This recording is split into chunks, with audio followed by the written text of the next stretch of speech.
Short story short, dry carbon is better.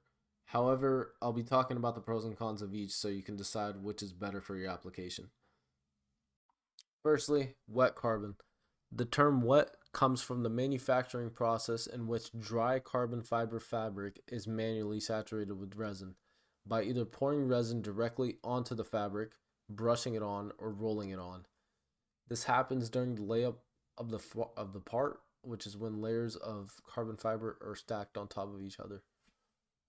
Wet carbon parts are what you usually see online and on hoods and trunks and splitters. It's what you typically see on car parts. It's usually a carbon fiber outer skin laid on top of a fiberglass base.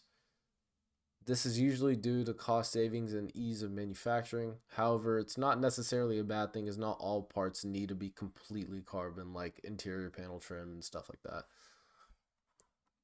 The pros of wet carbon: it's cheaper and easier to manufacture than dry carbon. You can even make wet carbon parts at home, which a lot of people have done. The cons: it's heavier than dry carbon and not as strong. This is mainly due to how the resin is applied during the layup process. Resin binds the carbon fibers together, but excess resin adds weight without adding much strength.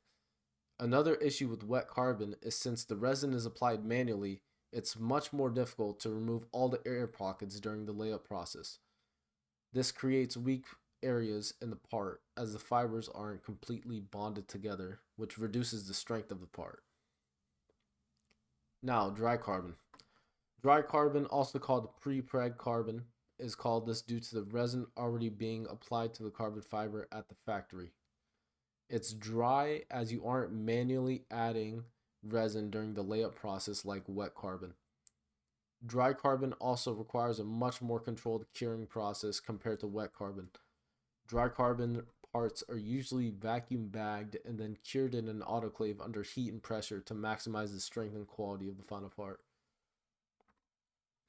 The pros of dry carbon: it's much lighter than wet carbon since the resin amount is much better controlled.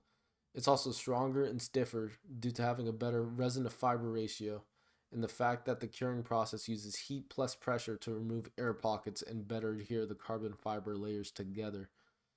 Dry carbon is also much more consistent since they come pre-impregnated with a specific amount of resin from factory. Dry carbon parts are what you typically see on full-blown race cars and some exotic supercars, like Bugattis or Le Mans cars and stuff like that. They'll all use dry carbon. The cons of dry carbon: cost and difficulty of manufacturing. Dry carbon requires much more processes to keep the final part consistent, from pre-impregnating the carbon fibers with resin to specific shelf life storage techniques and the curing process. The cost and difficulty of manufacturing adds up. Dry carbon parts are usually 2 to 5 times more expensive than wet carbon parts. Knowing this, you can finally decide what is better for your application, but at least you're a little bit more knowledgeable now. And if you guys want to see more content, let me know. Thanks.